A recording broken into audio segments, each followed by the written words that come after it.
صدقہ کسی نے کیا تھا مسجد کو، مدرسہ کو یا کسی بھی جگہ، تو اب اس کا ذہن کسی نے خراب کر دیا.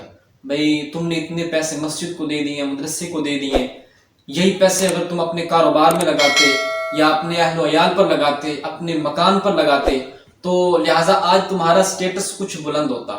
تم نے اتنی زمین مسجد کو دے دی ہے، اتنی زمین مدرسے کو دے دی ہے، تمہیں اس کا زندگی میں کیا فائدہ ہے؟ اگر اس طرح کسی شخص نے کسی کو بھٹکایا ہے تو اب وہ شخص اس بات کا مطالبہ کرتا ہے کہ جو زمین یا جو پیسے میں نے صدقہ کیے تھے وہ واپس لے لو.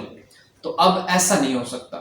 شریعت مطہرہ میں یہ حکم ہے، فقہاء کرام نے ارشاد فرمایا کہ جو شخص کوئی بھی اپنی چیز کسی بھی جگہ پر صدقہ کر دیتا ہے تو وہ چیز اب دوبارہ واپس اس کے پاس نہیں آ سکتی، کیونکہ پیارے آقا علیہ الصلوۃ والسلام نے ارشاد فرمایا کہ اگر کوئی شخص صدقہ کرتا ہے یا ہبہ کرتا ہے، کسی کو تحفہ دیتا ہے کوئی چیز، تو فرمایا وہ چیز واپس لینا ایسے ہی ہے جیسے کوئی آدمی کہہ کرے اور اس کہہ کو واپس منہ میں لوٹائے. تو ایسا ممکن نہیں ہے. تو اسی طرح پیارے آقا علیہ الصلوۃ والسلام نے ارشاد فرمایا کہ کوئی بھی چیز اگر صدقہ کی ہے تو اس کو واپس لے نہیں سکتے. کیوں؟